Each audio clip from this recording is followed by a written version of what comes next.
M ले एक ही काम है, राम राम जपना, पराया लीडर अपना। अपने पार्टी में बीजेपी में शामिल नहीं हुए तो ईडी डालते, आईटी डालते और क्या क्या की डालते। నేను ఒకటే చెప్తున్నా, తెలంగాణ గడ్డ నుంచి ఎల్లారెడ్డి నియోజకవర్గం నుంచి अब क्या डालते डाल लो जी, हमारे तेलंगाना वाले डरने वाले नहीं है।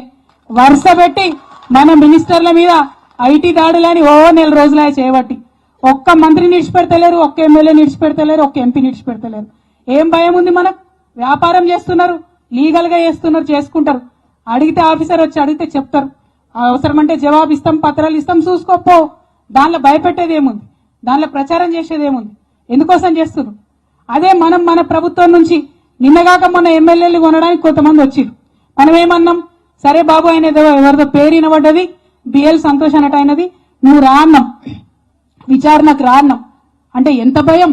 10 కేసులు వేసిండు, 10 కేసులు ఏందట? మన దగ్గర దొరికిన దొంగల మీద మనం విచారణ చేయొద్దట, అసలే విచారణ చేయొద్దట, కోర్టుకు పోయి ఆగబట్టుకున్నారు। అవన్నీ పోని మనం సుప్రీంకోర్టు దాకా పోయి ఆర్డర్ తెచ్చుకున్నాం, విచారణ చేస్తామని చెప్పినాం। విచారణ చేస్తామని చెప్పగానే నేను దొంగని కాదు, ఏందది యాదగిరి గుట్ట పోయి ప్రమాణం చేసిండు ఆయన బండి సంజయ్ గారు, రకరకాల ప్రమాణాలు, దొంగ ప్రమాణాలు। ఇక నిన్ననైతే ఏడవనే ఏడ్చిండు, పాపం ఎందుకు ఏడ్చిండో నాకు అర్థం కాలే కానీ ఏదో సభ పెట్టి ఒకటే ఏడ్చిండు। ఏడ్చి ఏమంటాడు అల్టిమేట్ గా అంటే, నేనేం చేయలే, మాకేం తప్పులేదు, మా నాయకులంతా మంచోళ్లే, కానీ నేను కోర్టుకు పోతా। ఎందుకు పోయిండు మళ్ళా కోర్టుకి? ఆ బిఎల్ సంతోష్ అంటే ఆయన వస్తే ఆయన అరెస్ట్ చేయొద్దట, దొంగతనంగా ఏంగా దొరికిన వాళ్ళని అరెస్ట్ చేయొద్దట, దానికోసం కోర్టుకు పోయిండు। సరే కోర్టు ఏమన్నది, సరే అరెస్ట్ చేయకపోతే చేయము, విచారణకు రా అన్నది। నిన్నేం చేసిండు? విచారణకు కూడా రాడట। మీరు ఆలోచించాలి దయచేసి ఒకసారి।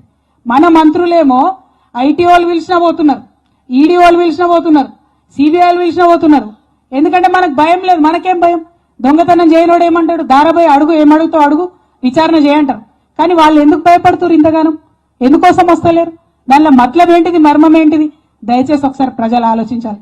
అంటే ఇవాళ ఏంది అని అంటే, రాజకీయంగా గట్టిగా ఉన్నటువంటి పార్టీలు, ఎదిగి వచ్చినటువంటి నాయకులు వాళ్ళని ఎత్తుకపోవాలి, గద్దలు లెక్కొచ్చి తనకపోవాలన్న ఆలోచన తప్పితే